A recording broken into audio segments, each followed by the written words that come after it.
It's good, people. Time for another Magic Man review.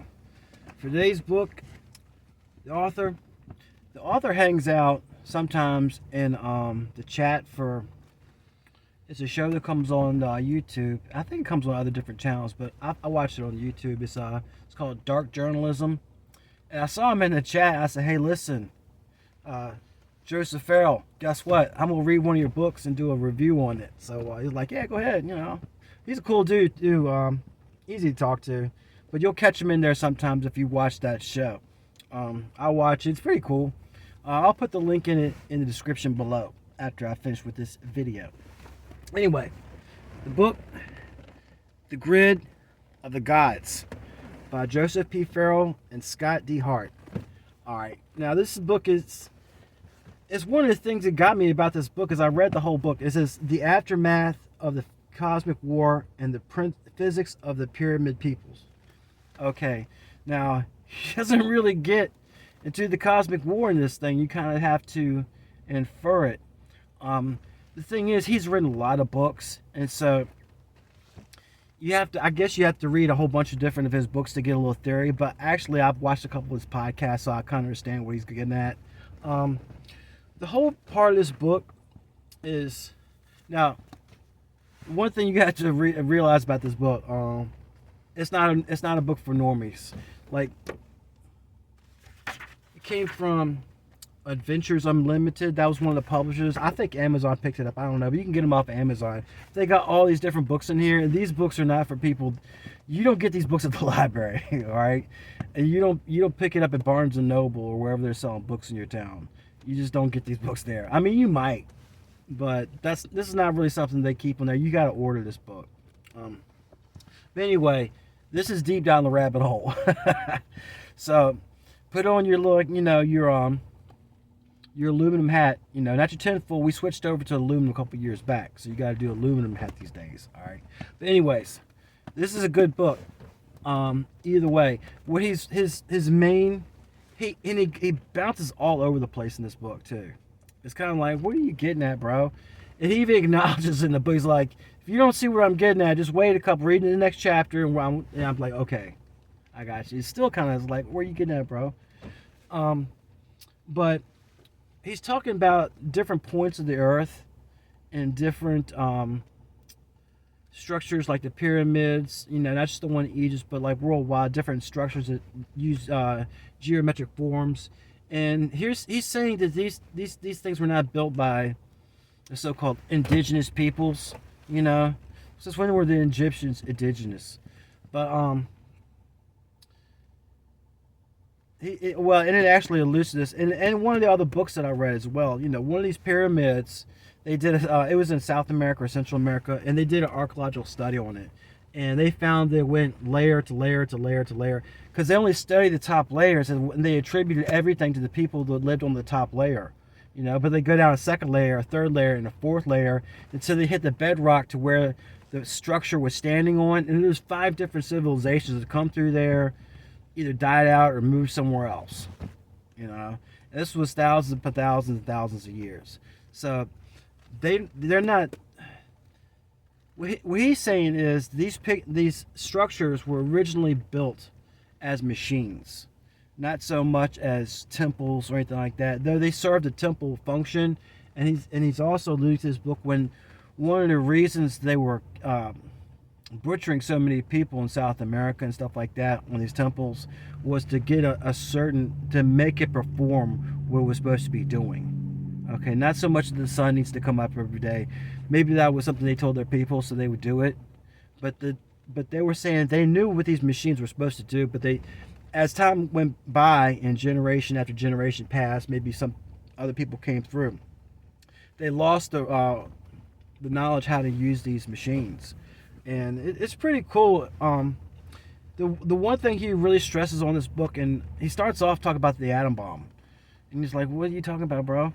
But it's the torsion, and one of the things we don't understand about the Earth and different, how the Earth motions through the galaxy. That's my part. But what we don't understand sometimes how the Earth moves and how it's being pulled behind the sun and how the sun goes through different phases and stuff like that, and the energy involved, and certain points on the planet where there's different points of energy that you can harness and use, to make pretty much free energy, or to do a lot of different stuff, right? And that's what he's really getting at. Now, what his point is that these machines aren't being used anymore, because some of them were weapons. One of his other books is called The Giza Death Star, and I got to different wild stuff on that. I mean, the reason I read, Joseph P. Farrell and Scott D. Hart, to be fair, is because he gets his information together, he gives it to you, and you've got to make up your own mind whether this guy's, a quack or not. He's not one of these standard coast-to-coast people that comes up there and tells you stuff that's like, gives you no evidence but his word. And I don't have to tell you people these days what people's words are worth. I mean, people tell you all kinds of stuff just to sell something.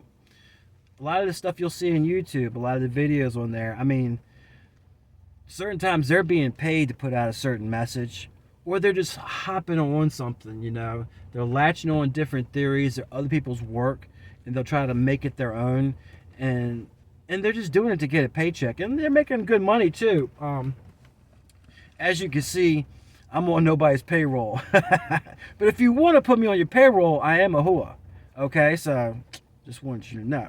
Anyways, it's a good book. I enjoyed it. But then again, I haven't read any of his other books. He's got another one coming out. It's already out. I think it's about the Civil War, or the war between the states, as they some of it call them. It's pretty good, and he's putting the hidden history behind that as well, because a lot of people don't know about the financial involvement in that war, because the southern states were basically poor. I mean, they weren't poor, but they didn't have any ammunition factories. Right? How you gonna fight a war with no gunpowder, stuff like that? They only had one. All right, so they were being backed by most Britain and stuff like that. But that's a whole other subject. I'm getting off the subject. He delves in that hidden history as well, and that's what I like. People who dig up stuff and dig up facts and say, "Hey, listen, this narrative you're being sold, it's not real." Okay, and what is real and what's not real, I'll leave you, the audience, to decide for yourself. I know I decide for myself what's real, because if you watch the television or read the newspaper or the radio, I mean, God, you look at that stuff. Even and the internet's getting that way too.